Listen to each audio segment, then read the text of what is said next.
la loi fondamentale de notre pays semble nourrir les violences, en ce que des écoles d'interprétation s'opposent et influencent la population qui s'engouffre dans des actes de revendication ou contre-revendication violente. Pour ma part, je crois que de tels conflits ne devraient pas avoir leur raison d'être. En tout état de cause, qu'il me soit permis d'inviter tous les Ivoiriens à emprunter les chemins scientifiques pour sortir de cette crise née de la compréhension de la loi qui fonde toutes les autres. Cela ne peut se faire à coup d'invectives, de machettes et de canons. En parlant de chemin scientifique, je fais ici référence aux intellectuels, hommes de science capables d'indépendance intellectuelle et d'exégèse méthodique des textes, et notre pays n'en manque pas, pour que la lecture de sa loi fondamentale soit livrée à des courants politiques au point qu'elle signifie à la fois une chose et son contraire, selon l'intérêt que l'on défend. À quoi servirait une boussole qui indique un jour le nord et un autre jour le sud, selon les lunettes que l'on porte? La loi fondamentale, qui peut être regardée comme une boussole, ne peut signifier à la fois une chose et son contraire. Je voudrais inviter les uns et les autres à aller au dialogue et à la concertation dans la recherche de solutions à cette crise qui n'augure pas d'un lendemain meilleur quant à l'organisation paisible des élections. J'insiste encore une fois pour vous rappeler que le respect de la loi est plus important que les élections. La loi fondamentale de la Côte d'Ivoire s'ouvre par la reconnaissance des droits, des libertés et des devoirs par l'État, confère article 1 de notre Constitution.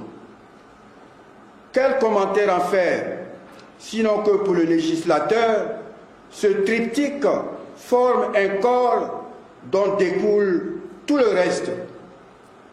Le droit, les libertés et devoirs sont primordiaux dans toute société moderne, et l'État de Côte d'Ivoire s'est engagé à prendre les mesures pour son application effective. Les événements de ces jours-ci laissent entrevoir que beaucoup reste à faire dans le rappel à tous des droits, des libertés et des devoirs des individus et des collectivités. Cela ne peut se faire que loin des bruits d'intérêts électoralistes. Seule la recherche du bien commun permettra à l'État et à ceux qui l'incarnent d'aider les citoyens à la connaissance et au respect des droits, des libertés et des devoirs de tous. Si le droit de la personne humaine en général et à la vie en particulier est inviolable, confère l'article 1 et 2, l'on ne peut le sacrifier sur l'autel des intérêts particuliers et des élections censées nous apporter la paix et le développement. Ma conviction profonde reste que le respect des lois est plus important et honore plus que la victoire à une élection. Chers compatriotes, il est de notoriété que la force de la loi est et sera toujours à préférer à la loi de la force. Le premier est un chemin vers la paix dans le respect des droits, des libertés et des devoirs, quand le second, lui, est une voie qui éloigne de nous la paix et installe le désordre. puissions-nous, dans un esprit civique et de concertation, donner à la loi toute sa force pour qu'elle nous aide à vivre dans la justice, la réconciliation et la paix en vue d'une organisation consensuelle d'élections sans violence. Je ne peux pas ne pas me tourner avec respect vers le président de la République, chef de l'État, dont la candidature à ces prochaines élections n'est pas nécessaire, à mon humble avis. Son devoir régalien de garant de la Constitution et de l'unité nationale appelle son implication courageuse en vue de ramener le calme dans le pays, de rassembler les Ivoiriens, de prendre le temps d'organiser les élections dans un environnement pacifié par la réconciliation. Comme le dit si bien un adage de chez nous, on ne reste pas dans les magnans pour enlever les magnans.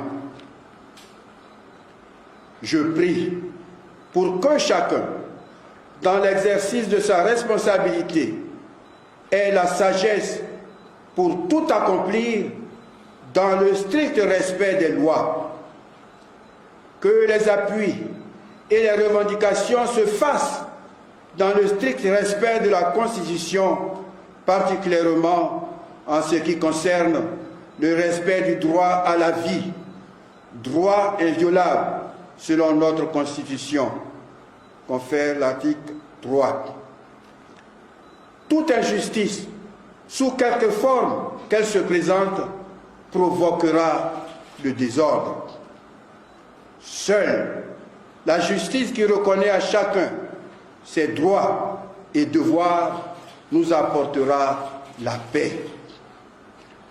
Que Dieu bénisse la Côte d'Ivoire et nous accorde sa paix. Donné à Abidjan le 31 août 2020. Je vous remercie.